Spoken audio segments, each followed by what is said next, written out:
The leather seats of my father's Mercedes were cold against my back as I sat in the parking lot of LeBlanc, San Francisco's most exclusive restaurant. Through the tinted glass, I watched elegant diners glide through the entrance, their designer jewelry catching the warm shimmer of the chandeliers above. 20 minutes ago, I'd been walking toward those same golden doors beside my family, polished, smiling, pretending. My dress, a limited edition Chanel, cost more than what most people made in a month. But I wasn't sitting in the car because of my wardrobe. Wait in the car, Dad had hissed, his grip firm on my arm. We need these investors, Alexandra. We can't afford any distractions tonight. And by distractions, he meant me. Alexandra Mitchell, the family disappointment. The daughter who'd walked away from the Mitchell Investment Group to find herself. At least, that's how they told the story. My phone buzzed with a flurry of texts from my sister, Diana. How could you embarrass us like this? The Kingstons are here. Dad's trying to save the firm, and you're being selfish again. I laughed quietly. If only they knew who really owned Kingston Enterprises now. 5 years ago, I'd walked out of the family firm, refusing to become another cog in my father's empire. Mom had called it a phase. Marcus, my brother, had sneered that I'd come crawling back. Instead, I built something they couldn't even begin to understand. My phone buzzed again, this time from my executive assistant. Kingston Enterprises acquisition papers ready for signing. Board meets in 30 minutes. Where are you? I smiled, catching my reflection in the mirror. My father had always said timing is everything in business. Tonight, he was about to learn how right he was. Stepping out of the car, I smoothed my dress and walked toward the restaurant. The maitre d', Pierre, straightened instantly. Miss Mitchell, your usual table? Not tonight, Pierre, I said softly. I believe my family is dining with the Kingstons. His eyes widened just slightly. Of course, right this way. As we neared the private dining room, I heard my father's familiar, confident voice, the one he used when sealing deals. Kingston Enterprises would benefit greatly from our expertise, he was saying. Mitchell Investment Group has managed portfolios for 3 generations. I pushed the door open. The room froze. My father, mid-gesture, his wine glass half raised. My mother, perfect smile faltering. Diana and Marcus, both pale. And across from them, Richard Kingston Sr., CEO of Kingston Enterprises, standing in surprise. Madam President, he said with a respectful nod. I didn't realize this was your family. The silence was sharp enough to cut. Richard, I greeted smoothly, walking to the head of the table, my father's usual seat. I hope I'm not interrupting. Alexandra, Dad's voice was tight. What are you doing here? Joining my family for dinner, I replied evenly. And meeting with my CEO, apparently. Your CEO? Marcus nearly choked on his wine. Richard Kingston blinked, realization dawning. They don't know. Know what? Mom's voice had that dangerous edge. I reached into my Hermes bag, pulled out a folder, and slid it across the table toward my father. These, I said, are the final acquisition papers for Kingston Enterprises. I just need Richard's signature. Of course, Madam President, Richard said, reaching for his pen. Stop. Dad's hand slammed down on the folder. What is this? This, I said calmly, meeting his furious eyes, is business. The very thing you taught me, just not in the way you expected. The story of how I got here, from the family's failure to the owner of one of the country's largest conglomerates, began the day I walked away from Mitchell Investment Group. But truthfully, it started long before that, in the shadow of my father's empire. Growing up, Mitchell meant power in the financial world. My father had built an empire from my grandfather's modest firm, turning it into a symbol of wealth and legacy. Every dinner was a board meeting in disguise, markets, mergers, and millions. My siblings soaked it all in, eager to inherit the throne. But I saw what they didn't, the cracks beneath the gold. While they memorized the rules of the old world, I was watching a new one rise. Startups, fintech, digital currencies, artificial intelligence. The landscape was changing, but my father refused to see it. The old ways work, he'd always say. We don't chase trends. So I left. I took my trust fund, smaller than what my siblings received, but enough, and I bet on the future. My first success came with a small AI company developing algorithmic trading systems. While Mitchell Investment Group relied on analysts in suits, I relied on data and machine learning. He called it gambling. I called it evolution. Within just 2 years, my returns had outperformed my father's firm by over 300%. I didn't boast about it. Instead, I worked quietly through shell companies, holding corporations, and silent partnerships. To the world, I was simply AM Holdings, an enigmatic powerhouse acquiring tech startups and reinventing legacy businesses one strategic deal at a time. When Kingston Enterprises announced they were seeking investors, Mitchell Investment Group saw it as their chance to rescue their sinking portfolio. What they didn't realize was that AM Holdings had already secured a controlling interest months ago, through thousands of microtransactions no one thought to trace. The acquisition papers are just a formality, I told my stunned family that night. Kingston Enterprises has been mine for months. Today simply makes it official. Impossible, Marcus sputtered, face reddening. You couldn't afford it. You don't have the resources. Holdings, Dad whispered, his complexion paling. Alexander Mitchell, we've been competing against you this entire time. Not competing, Dad, I said evenly. Winning. Diana shot up from her chair, anger flashing in her eyes. This is another one of your games. You're lying. Before I could answer, Richard Kingston Sr. spoke up, his tone calm but firm. She's not lying. Your sister revolutionized our company. Our value has tripled since she began acquiring shares. Mom's perfect composure cracked. But you threw away everything. The firm, our legacy. No, I corrected softly. I built something better. While you were clinging to the past, I was investing in the future. Dad's hands trembled as he read through the acquisition papers. Remember, I continued, when you told me I'd never understand real business? That I was too obsessed with internet companies instead of solid investments. He said nothing, just stared at the documents that proved how wrong he'd been. Those internet companies, I went on, now form the largest tech conglomerate in the country. My AI trading systems move more money in a single day than Mitchell Investment Group does in an entire year. And now, I gestured toward the papers, I own the company you were so desperate to impress tonight. The waiter arrived with the champagne I'd pre-ordered, perfectly timed. As he poured, I watched my family grapple with the truth. What happens now? Dad asked finally, his voice hollow. I lifted my glass, admiring the golden bubbles that rose like sparks of triumph. Now, I said with a smile, we discuss the future of Mitchell Investment Group. After all, I've always believed in keeping business in the family. The next morning, sunlight spilled through the floor-to-ceiling windows of my penthouse office on the 50th floor of what used to be Kingston Tower, now proudly renamed Mitchell Innovation Center. The city stretched out below, the early fog curling beneath the Golden Gate Bridge like silk. My phone hadn't stopped buzzing since last night.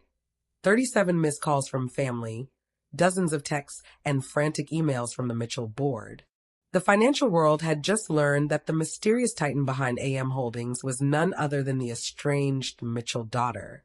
Your brother is in the lobby, my AI assistant, Arya, announced through the speakers. He's demanding to see you.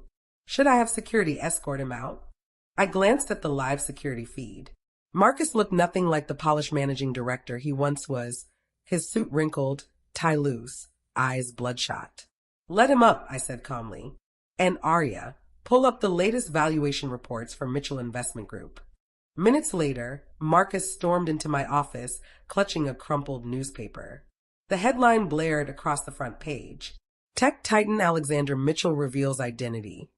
AM Holdings acquires Kingston Enterprises in historic takeover. How long, he demanded, slamming the paper onto my desk. How long have you been planning this?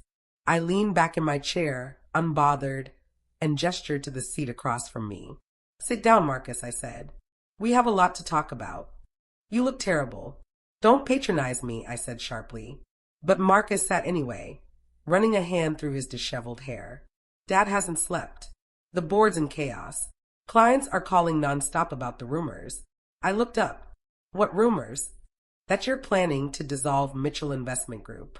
That this was all revenge. I swiped my fingers across the glass desk, pulling up a holographic display showing live market data. Look at these numbers, Marcus.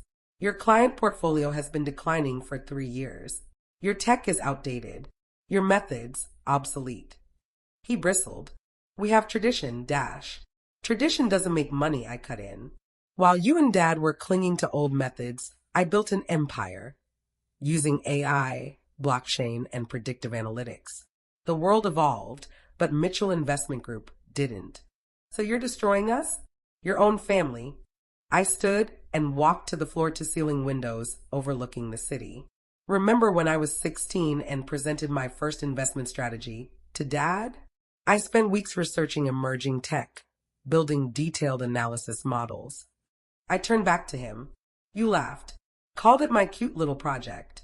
Marcus shifted in his seat. We were kids. No, I said quietly. You were the golden child. I was the dreamer. When I suggested modernizing, Dad shut me down. When I warned about algorithmic trading, you all dismissed me. So yes, I left, but not to destroy anything. I left to build something better. My phone buzzed. A message from Arya. Diana's here. Send her up, I replied. Diana entered more cautiously than Marcus had, her designer heels echoing on the marble floor. Her eyes widened at the sight of the panoramic view and the floating data projections surrounding us. This is impressive, she admitted softly. Sit down, Diana. We need to talk about the future of Mitchell Investment Group. She joined Marcus on the visitor's couch, both of them looking out of place amid the sleek modernity of my office. I pulled up another display. Let me show you what real innovation looks like.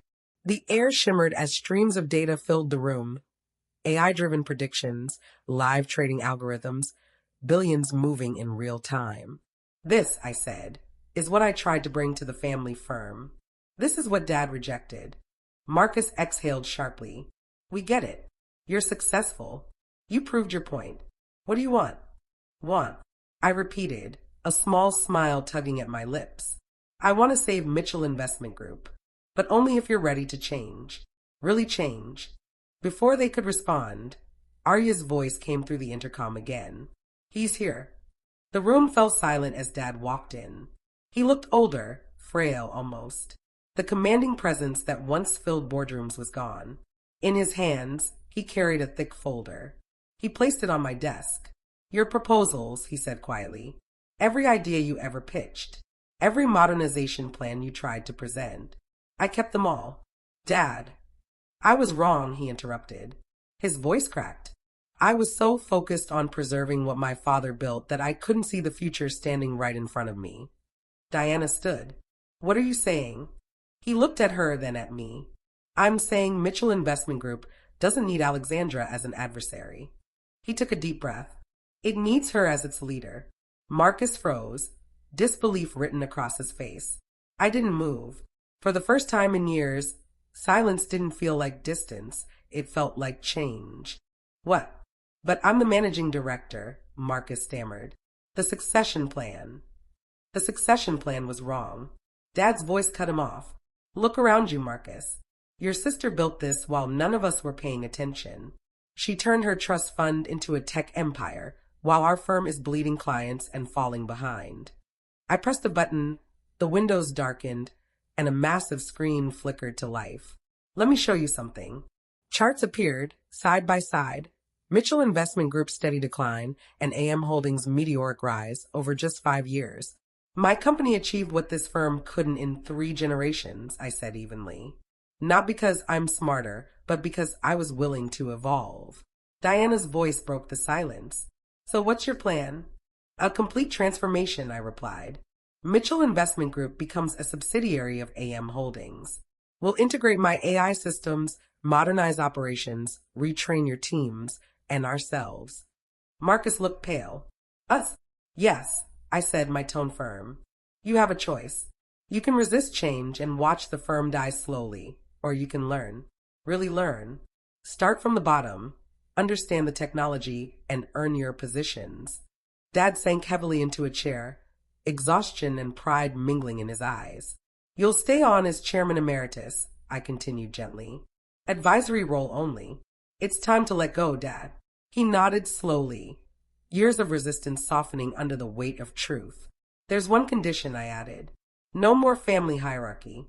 No more dismissing ideas because they're new or different. We build this together or not at all. The room was quiet. Outside, the sunrise cast golden light across the skyline. Finally, Diana spoke.